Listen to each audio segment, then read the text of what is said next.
Hi, it's Fias Tarot. Hello, Gemini placements. This is your reading about the person on your mind. Okay, so syempre, before tayo mag-start, kung hindi ka pa nakapag-subscribe, please do subscribe and hit the notification bell para lagi po tayo maging updated sa mga nangyayari pa lang. And syempre, kung may tanong pagdating sa private reading, just message me sa akin pong FB page for more info.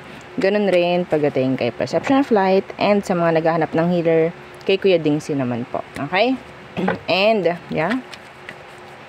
Yung ating second love. Yung ating second YouTube channel na Love Letter. So, yeah, don't forget na i-follow and i-subscribe. Nasa description box below po. Okay? Yung ating link, pwede kayo mag-message doon. Pwede nyo i-message yung inyong love message for your special someone, for your ex, mga ganyan. And ating i-discreet yung inyong name. So, di ba? And ano pa? Yung ating mga items, all available. Yeah, message na lang po. Okay? So, let's see the person on your mind. Who is this, Gemini? The person on your mind. Who is this? Okay. The Sun. Could be Leo. There's something significant around summertime pagdating sa kanya. Okay. What's with the Sun? Some of them, yung energy niya is sabihin nating magnetic, no? You feel drawn to this person. What's with the Sun? Some of them may anak. Yeah, the Emperor. Ay, may pagka-ego, may ego. Oo, malaki ang ego. Mataas ang pride ng taong to. Some of them, they have bad temper. Short temper, maybe. Pwedeng may anak. They have this masculine energy. Kahit babae to. Okay? Andun yung sabihin nating independent. They can rule. Parang ganon. Okay? Yeah, the King of Wands. Some of them matapang. May pagkamatapang. Anong meron?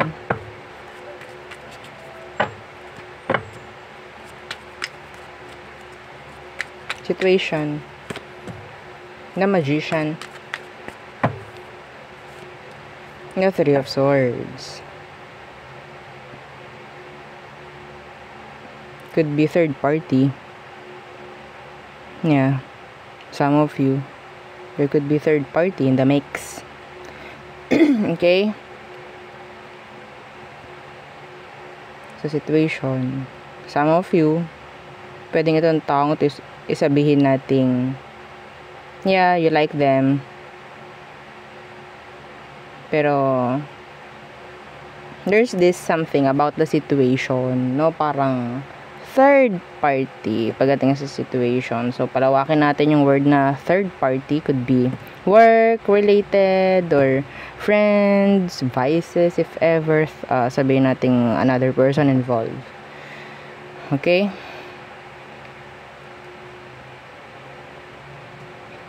Sa situation, sabihin natin open ang line of communication, pero nandun yung nandun yung begging, being needy pagdating sa sitwasyon or pagdating sa kanya or yeah, in general. Somebody is too busy. Okay? Well, let's see. What is their emotion?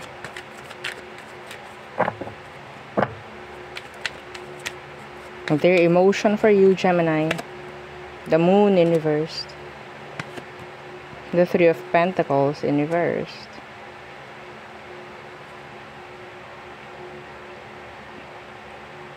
This person is finding or looking for, sabihin nating ways or paraan or sagot para sabihin nating maging okay kung ano man yung sitwasyon ninyo. Parang gusto niya mag-adjust. Parang may ganun siya. Some of you, you're in a breakup. You're in a separation. They want to reach out, actually.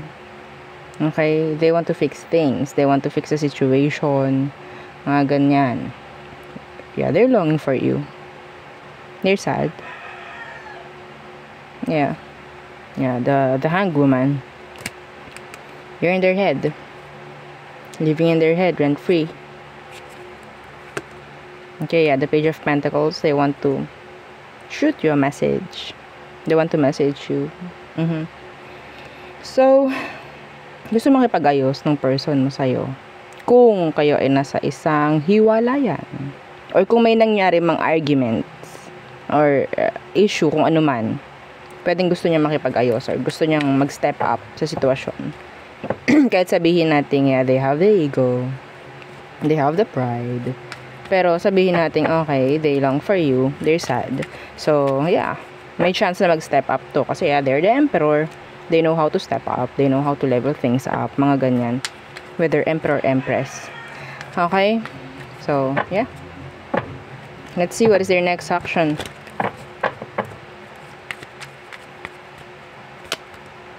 Page of Swords in reverse. So, may pag-aaral ng ginagawa tong taong to. Pagre-ready. Iba sa inyo, may pagtatanong yan na ginagawa. Or paghingi ng tulong sa ibang tao. Or paghingi ng opinion, if ever. Some of them, they're stalking you. Yeah. Page of Swords in reverse. So, may paghahanap akong nakikita rito. Yeah, the King of Cups in reverse. The Empress. Okay. Some of them, sabihin natin humahanap ito ng paraan. Yung parang hindi ka masyadong, sabihin natin, gusto niya humanap ng dahil, or paraan para ma-fix, no? Hindi. Kasi King of Cups in reverse, meaning, gusto niyang gumawa ng action towards you na parang hindi ka niya masasaktan. Parang ganon. Yeah. May ibababa nito kung ano man ang emosyon na parang nararamdam niya. Either galit siya or what. Or maybe the pride or yeah. Ready tong i-settle or ready tong i-set aside kung anong emosyon niya for you. Okay? They're like thinking kung ano man ang meron sa'yo, like, kung anong naramdaman mo, parang ganyan. This is nice, actually. It's nice. Andito yung pag-intindi ng tao. Hindi lang yung para sa kanya. Iniintindi rin ito kung ano magiging reaction mo, kung anong may isip mo, mga ganyan. Sa gagawin niya. Okay? So, yeah. The Queen of Cups in reverse.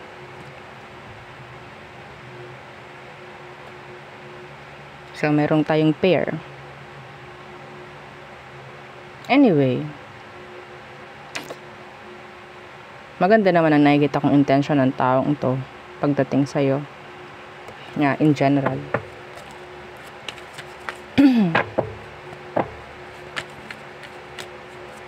You're too busy actually.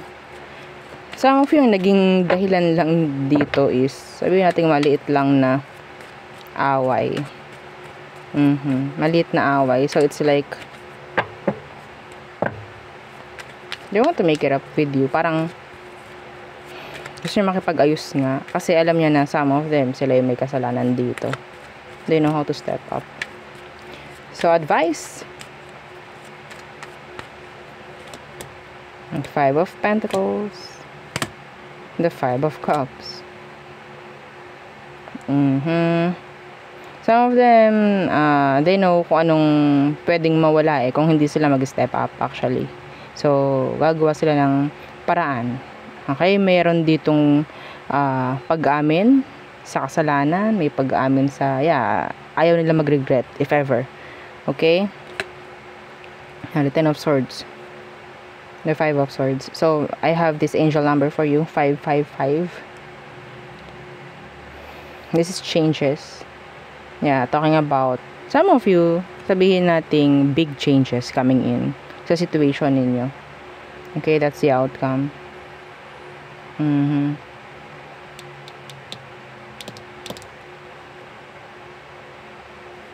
Don't be too needy if ever. Okay? Don't be too needy pagdating sa kanya.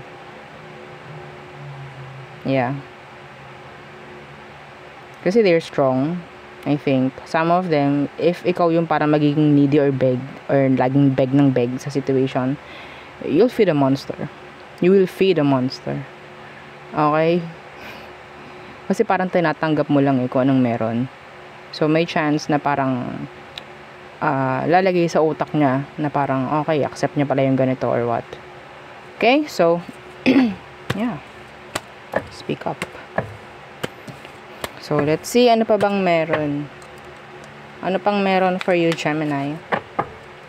The person on your mind.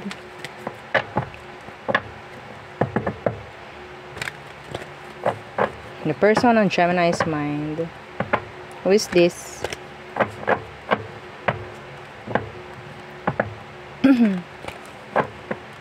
Who is this?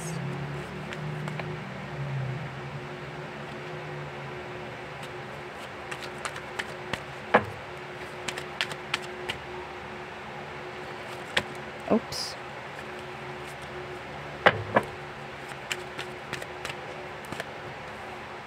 Two of Cups.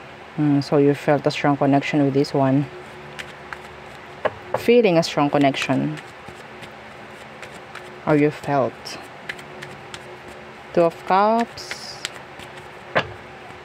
Some of you sinabi ng ibang tao na soulmate mo to. Okay? That's not for everyone. Two of Cups and the Six of Swords in reverse. Oh.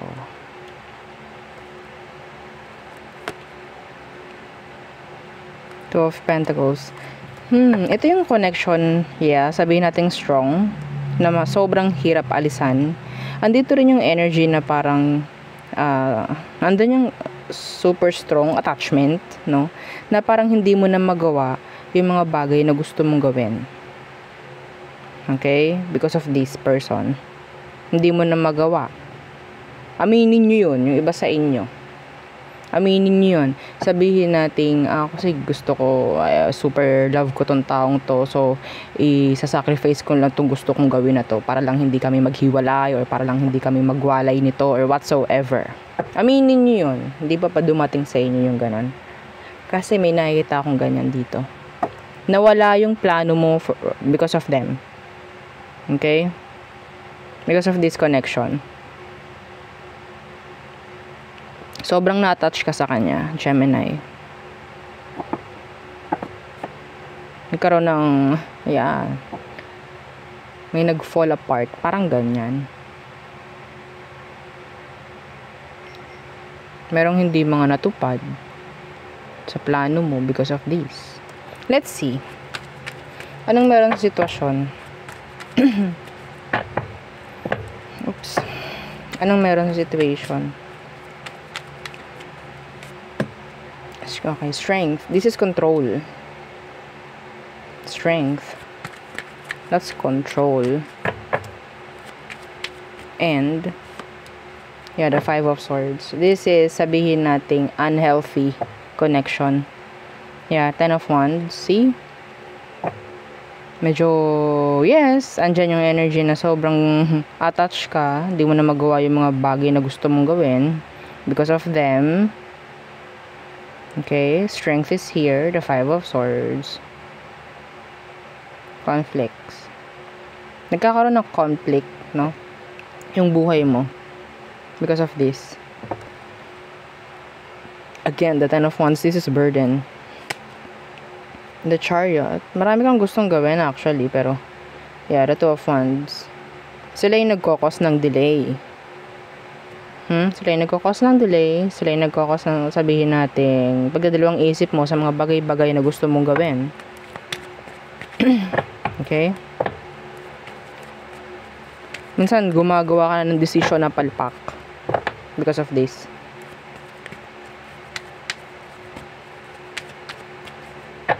So, this is unhealthy connection. Yeah, unhealthy. Yeah, the Two of Pentacles, Universe, the Empress. May chance na talagang meron ka ng sinasakripisyo para dito eh. Hindi dapat ganon. Dapat balanse. Okay? Give and take. Equal give and take. Okay, so let's see what is your emotion for you. Gemini. Page of Swords. Some of them, they're immature. Yeah, they are immature. Page of Swords. Yeah, see the Emperor. They are immature. They want, yeah, this is like a manipulator. Ayoko pumunta ka dun. Ay, ayoko yan. Parang ganun eh. Paano naman ako? Like that. They don't, think maturely. No? Yeah, judgment in reversed. Para sila yung malaking blockage sa'yo. Even though, yes, nandun yung love mo for them. Attachment. This is so unhealthy. Yeah, the Page of Cups in reversed. Emotionally, mentally, this person is immature. Yeah, they are. Ikaw ang nag-a-adjust dito sa taong to, sa totoo lang. Hindi sila. Kasi parang sila yung laging nagsasabi lang ng kung anong dapat mong gawin. Some of them, hindi pa ganun ka-stable or hindi pa talaga ganun ka-ready sa connection na to. Pero, yeah, they're mature. The Emperor in reverse, they can't decide on their own. They can't rule. Dumating sa punto na parang, yes! I need to manipulate you. I have to manipulate you kasi paano pag wala ka or sabihin natin yeah, dumating sa punto na alam mo yun, parang hindi ka papayagan ng taong to as simple as pupunta ka lang sa ganito with your friends. Hindi ka para payagan. Parang ganun. Marami ka lang nami-miss pagdating sa mga gusto mong gawin because of them. They're too controlling. Yun nga, yun parang nakakasakal na yung energy na binibigay nito. Okay, let's see next action niya. Ace of Cups. Yeah, hindi siya nag-iisip about kung anong mararamdaman mo. Okay, they're not ready. The Ace of Cups in reversed.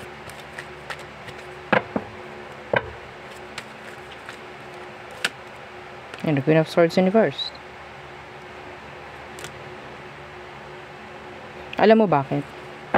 Ang nakita ko kasi sa kanila is ayaw nila na magkaroon ka ng magagandang opportunity.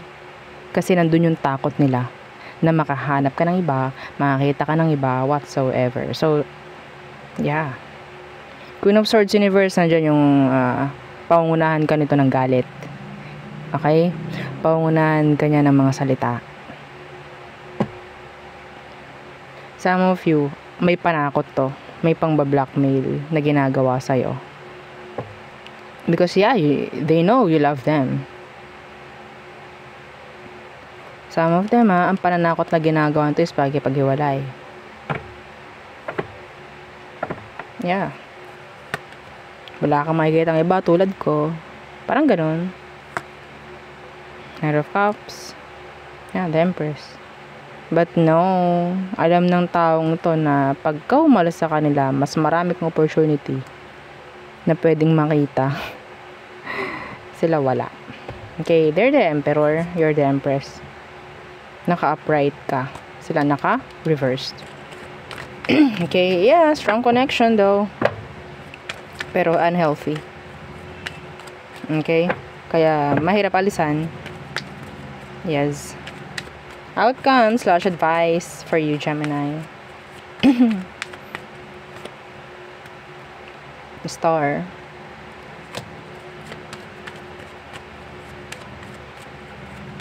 Parang sinasabi rito na dapat alam mo yung value mo, dapat alam mo yung worth mo, may sarili kang kinang.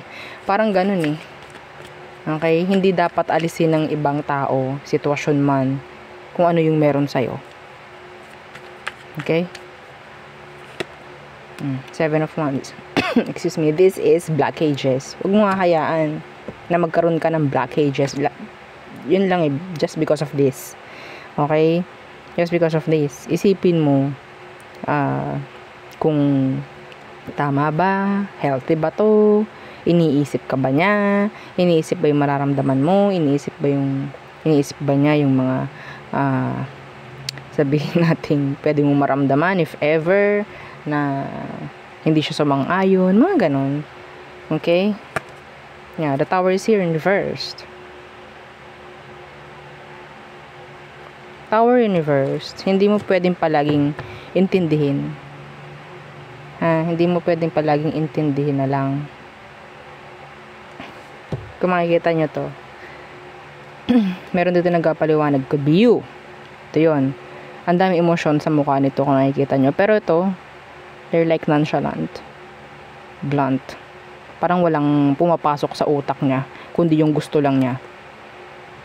Okay? Kung makikita nyo, napaka-blunt lang.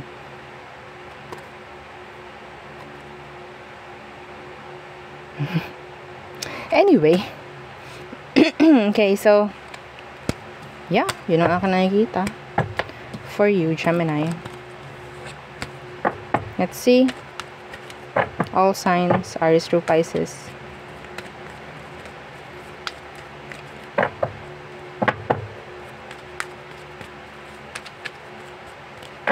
Aries through Pisces. Aries. Decision. You have to make a decision with this Aries. Taurus. They see future with you. They see their future with you. Okay, they want family with you. Mga ganyang bagay. Gemini. They want to settle down. Some of them. They want to build family. Okay, with you. Cancer. A decision na pwedeng gagawin or sabihin nating